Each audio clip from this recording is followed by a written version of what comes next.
This video is about neighbor tones. A neighbor tone, you recall, is a note, a non-chord tone that goes from the beginning note either down a step or up a step and then back to that same note.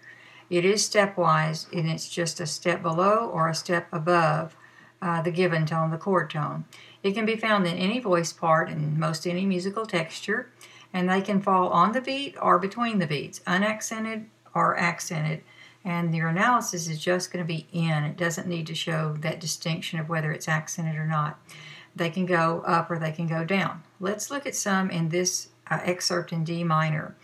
You'll notice that the analysis has been done for you and the non-chord tones, the neighbor tones, have been cited for you, but we're going to explain how we got there.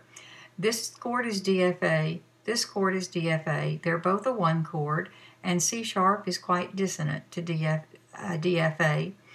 Therefore, if you look right here and ask yourself, as that C sharp hits, what is the chord? And this is still sounding the DFA chord, so that is a dissonant note. We will label it neighbor tone.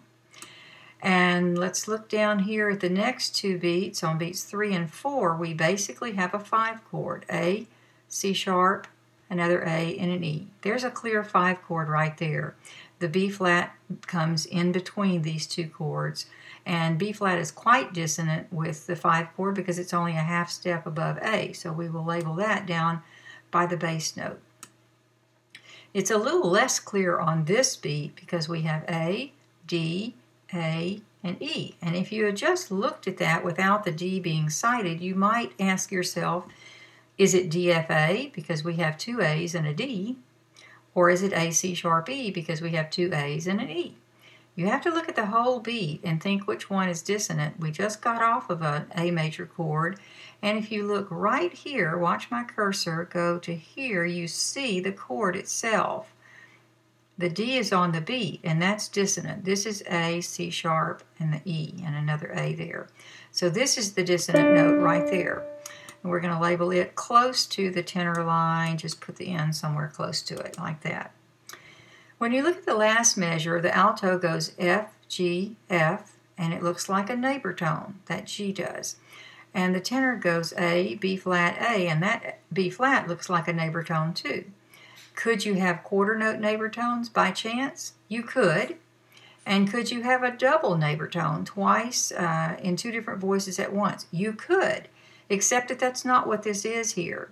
This is DFA, this is DFA on beat 3, and this G and this B flat are not alone. There is also a D still sustaining in the bass and a D in the soprano. So when we look at the chord here, we see D, B flat, G, and D. And that makes a G minor chord. Those are actually consonant notes. They're not dissonant at all. So if they're not dissonant to the sound, to the vertical sound that you see right there, it can't be a non-chord tone. That instead is a G minor chord, G, B flat, and our two D's holding.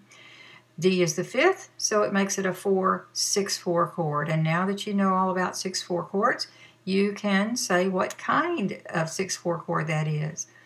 And if you said pedal, you are right.